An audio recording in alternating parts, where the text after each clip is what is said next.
Lectura del Santo Evangelio según San Marcos. En aquel tiempo Jesús y sus discípulos se dirigieron a los poblados de Cesarea de Filipo. Por el camino les hizo esta pregunta: ¿Quién dice la gente que soy yo? Ellos le contestaron: algunos dicen que eres Juan el Bautista, otros que Elías, y otros que alguno de los profetas. Entonces él les preguntó: ¿y ustedes quién dicen que soy yo? Pedro le respondió: tú eres el Mesías. Y él les ordenó que no se lo dijeran a nadie. Luego se puso a explicarles que era necesario que el Hijo del Hombre padeciera mucho, que fuera rechazado por los ancianos, los sumos sacerdotes y los escribas, que fuera entregado a la muerte y resucitara al tercer día. Todo esto lo dijo con entera claridad. Entonces Pedro se lo llevó aparte y trataba de disuadirlo. Jesús se volvió y, mirando a sus discípulos, reprendió a Pedro con estas palabras: apártate de mí, Satanás, porque tú no juzgas según Dios, sino según los hombres. Palabra del Señor.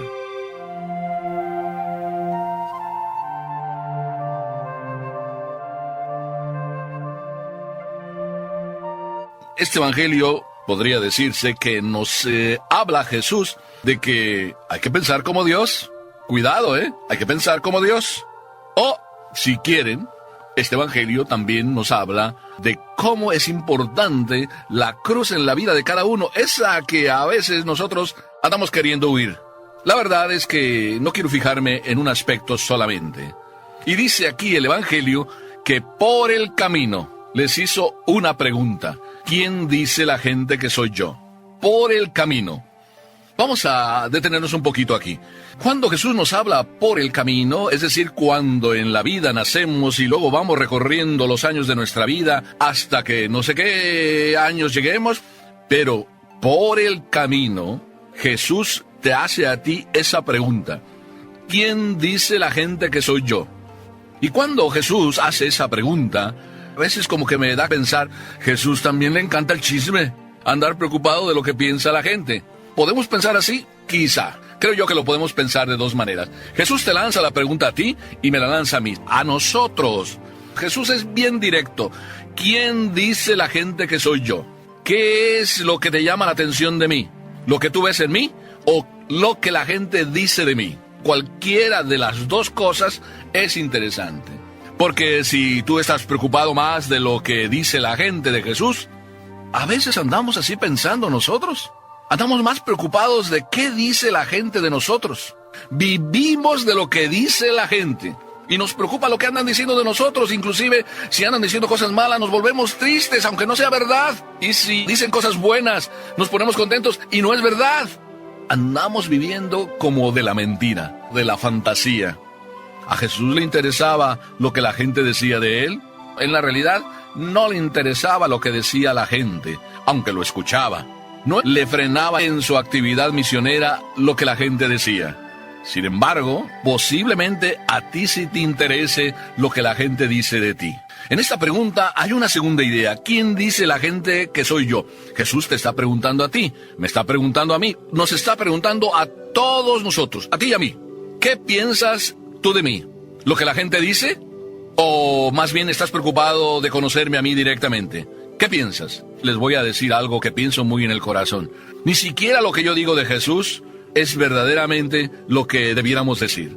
Cada uno de nosotros, ¿qué decimos de Jesús? En aquel tiempo, de Jesús se decía que era Juan el Bautista. Otros decían que era Elías. Claro, Elías era un grande profeta y se oía que debería volver. Fue arrebatado en un carro de fuego y todo el mundo creía que Elías iba a volver. Otros simplemente decían que Jesús era uno de los profetas. Pero aquí está la pregunta del millón. La pregunta que va para ti y que va para mí. Jesús dice: ustedes que vienen conmigo en el camino, ustedes que van junto a mí o que yo voy junto a ustedes, ustedes, ¿qué piensan de mí? ¿Por qué me acompañan? ¿O qué es lo que andan buscando de mí? ¿Están conmigo por lo que dicen los demás de mí? ¿O están conmigo porque ustedes tienen un pensamiento concreto sobre lo que yo soy? Jesús te lanza la pregunta del millón mientras vas por el camino. ¿De qué te dejas llevar? ¿De lo que dicen los demás? ¿De las modas? ¿De lo que se piensa? ¿De lo que el otro dice? Jesucristo es el Salvador, Jesucristo es el revolucionario del mundo moderno. ¿De todas esas cosas tú te fías porque las dice un autor? ¿O porque las leíste en un libro? ¿O porque las dice la televisión? ¿O porque las dice la revista no sé qué? ¿X? ¿Jesucristo es? ¿Por qué lo sigues? ¿Por conveniencia? ¿Porque te dijeron? ¿Porque estás más o menos a gusto? ¿Porque tu conciencia quiere medio tranquilizarla siguiendo a Jesús de alguna manera cómoda, fácil? Yo quisiera decirte, y me lo digo a mí mismo, hagamos esta pregunta, la misma que Jesús hace. ¿Tú qué piensas de mí? ¿Qué dices tú de mí?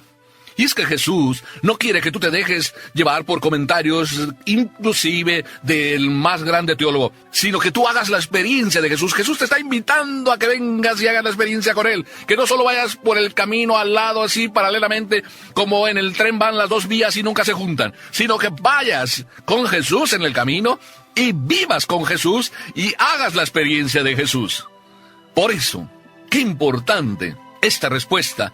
Tenía que ser de Pedro, claro, el lanzado, el atrevido, el que no le importa qué piensen los demás. Lo dice como le viene en la mente, como lo siente en el corazón. Pedro era uno de esos entusiastas entregados que le había abierto el corazón de par en par a Dios, de par en par le había abierto el corazón a Jesús. Aunque era débil, claro, como tú eres débil, como yo, como todos nosotros. Por eso en nuestra debilidad sintámonos con Pedro y digamos lo que Pedro dice. Tú, Jesús, eres mi Salvador. Esta experiencia personal que tú tienes y que tú tienes que llegar a tener, la experiencia personal con Jesús, íntima, tú a tú, corazón a corazón.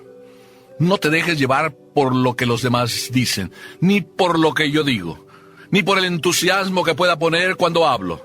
Déjate llevar por el entusiasmo que pone Jesús en ti, que te anda buscando y quiere verdaderamente darte la experiencia maravillosa de ese rato o grandes ratos o periodos o toda tu vida llena de la presencia de Papá Dios. Cuando tú comulgas todos los días, tú dices, como dijo Tomás, Señor mío y Dios mío. Cuando recibes a Jesús, tú dices, ¿tú eres el Mesías, el Hijo de Dios vivo, que vino a salvarnos?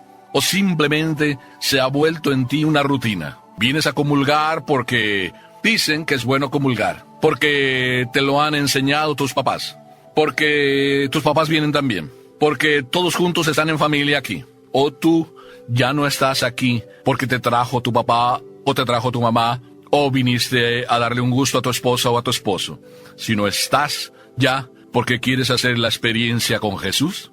Es maravilloso, te lo digo de corazón. Y cuando te digo que desde el corazón te hablo, es, hijo mío, porque cada vez que yo tengo a Jesús aquí en mis manos en la Eucaristía, como dentro de un rato lo voy a tener, esa experiencia no la cambio por nada.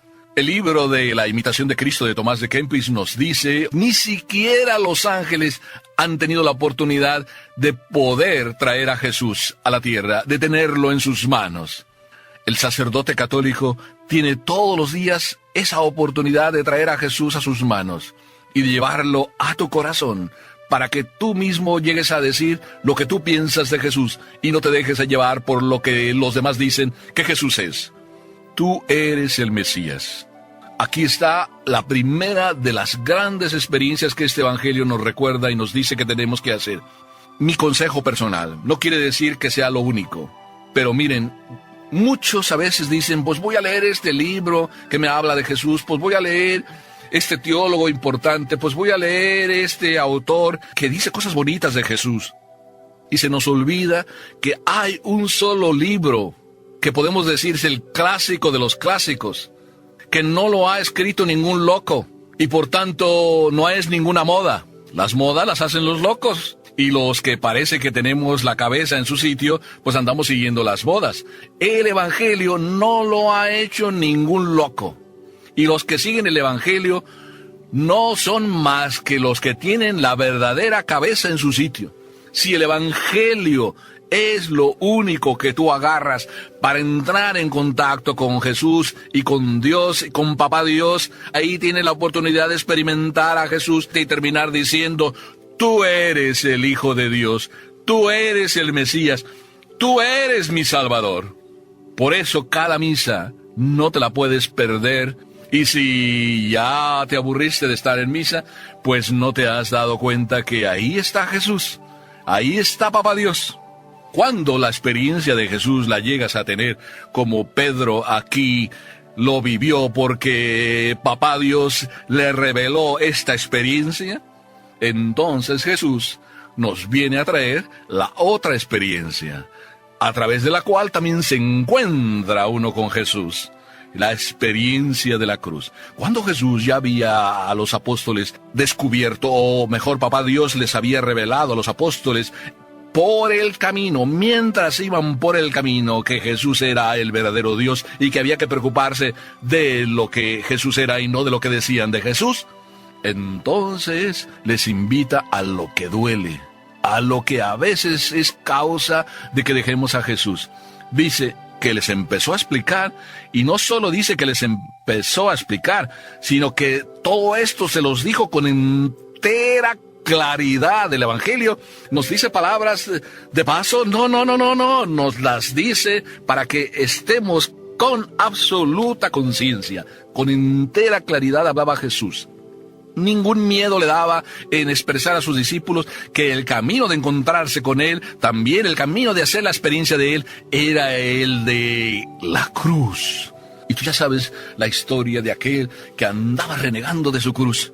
Y en ese que reniega, pues fue como a quererla cambiar su cruz ahí a un anticuario, y de su cruz la dejó ahí, eso cuenta la historia, la dejó ahí a la entrada y fue a andar buscando ahí entre los objetos que había y encontró una cruz que parece que le quedaba después de buscar otras que rechazaba, y se encontró una, y cuando fue a pagar por aquella cruz, ¿sabes qué le dijo el cajero? Le dijo, oiga, no es nada, no tiene que pagar nada. ¿Por qué no? Pues esa cruz es la que usted traía. Se encontró que la única cruz que le quedaba y que supuestamente quería comprarla era la misma que él había cargado y dejado ahí a la entrada. Nuestra cruz es el instrumento también para encontrarnos con Jesús. Y Jesús no quiere que olvidemos esto. Por eso aquellos que a veces andan huyendo de la cruz hacen muy mal. Es como deshonesto querer andar huyendo de la cruz. ¿Te vas a encontrar con Jesús? ¿Quieres dejar a un lado la experiencia con Jesús? ¿Quieres andar mejor pensando qué piensan los demás de ti y andar viviendo de lo que piensan los demás de ti? ¿O quieres tú encontrarte con Jesús ahí en tu intimidad y estar seguro de lo que Jesús quiere de ti y que Jesús te diga, sí, hijo mío, por ahí vas bien, agarra tu cruz, agárrala con el corazón, ama tu cruz, entrégate a tu cruz? Porque muy bueno era Pedro, que dijo, tú eres el Mesías, se lo reveló el Padre Celestial. Muy bueno parecía Pedro, como nosotros también podemos parecer muy buenos. Y Pedro empezó, después de que Jesús le habló con claridad, empezó a decirle ahí aparte, no, Señor, que esto no suceda contigo. Y no sé cuántas cosas más Pedro le diría, total, que quería apartarlo de la cruz. Y Pedro recibió, yo no voy a decir regaño, recibió el consejo, recibió la motivación, recibió la llamada de atención si quieres, pero una llamada de atención fuerte. Jesús le dice, apártate de mí, Satanás. Pero a mí me encanta no eso, me encanta lo último, cuando Jesús le dice, tú no juzgas según Dios, sino según los hombres. Por tanto, Jesús vuelve a decirnos, no hay que juzgar según los hombres, sino según Dios. No hay que andar pendientes de las modas, ni preocupados de qué pasa. Ya saben, las modas, ¿qué son? Modas, y como modas, hoy son y mañana ya no son. Sin embargo, lo que perdura es lo clásico. Y lo clásico es saber que Jesús me ama. Y la experiencia de Jesús me llena. La vida entera me la llena de felicidad. Por eso hoy volvamos a recordar por qué la Biblia es el libro más vendido. ¿Por qué no pasa de moda? ¿Por qué es el bestseller de todos los tiempos? ¿Por qué? Porque es un clásico donde encuentras lo que tu corazón anda buscando, a Dios. Y eso basta, como diría Santa Teresa. Quien a Dios tiene, nada le falta. Solo Dios basta. Amén.